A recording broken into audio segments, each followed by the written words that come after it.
The earthquake that shook Nepal in 2015 devastated the lives of thousands of women. Many lost their husbands and were left to fend for themselves. Widows in the country are stigmatized and shunned, but a few non-governmental organizations are working to change this. Shweta Bajaj went to the Nepali capital, Kathmandu, for this report. It's been a tough year for 50-year-old Nuchi Maya Maharjan. She was working in her fields in her village when the earthquake struck Nepal in 2015. Her husband was a few kilometers away in this place, which is just rubble today. This used to be Nuchi's two-story house before the earthquake. Nuchi's husband was one of thousands who lost their lives in the earthquake. I cried a lot, and then people made me understand. I stayed in the fields for many days and then decided to take room. Nuchi is one of around 500,000 widows in Nepal. Though much has been done to empower women here, widows are still shunned in Nepal's patriarchal society, where they are considered unlucky and often blamed for the death of their husbands. Some are accused of witchcraft. The earthquake in Nepal in 2015 left nearly 9,000 people dead, but it also left many families without an earning member. Widows in Nepal are largely shunned by society, and they were left after the earthquake to fend for themselves. When their families abandon them, widows can get support from Nepal's Women for Human Rights. The condition of widows are very bad in the Nepali society. Like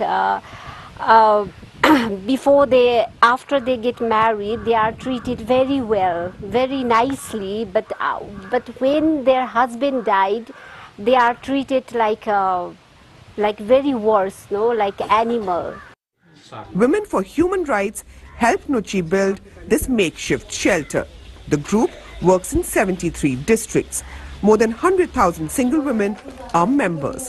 According to the 2010 national census, 86% of the nation's widows are illiterate and dependent on others. Two-thirds of them are under the age of 35.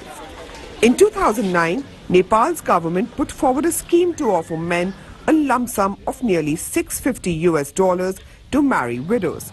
But Kathmandu scrapped the idea when widows protested it would encourage human traffickers to turn them into commodities.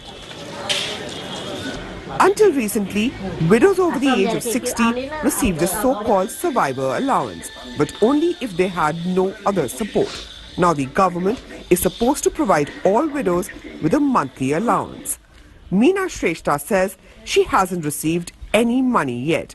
When the earthquake struck more than a year ago, her children survived, her husband did not.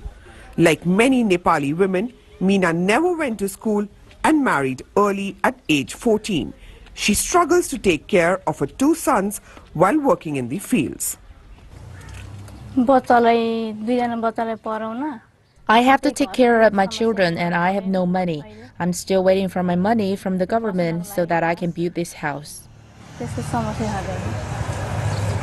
To rebuild her life, Meena knows she must also transform it by learning new skills.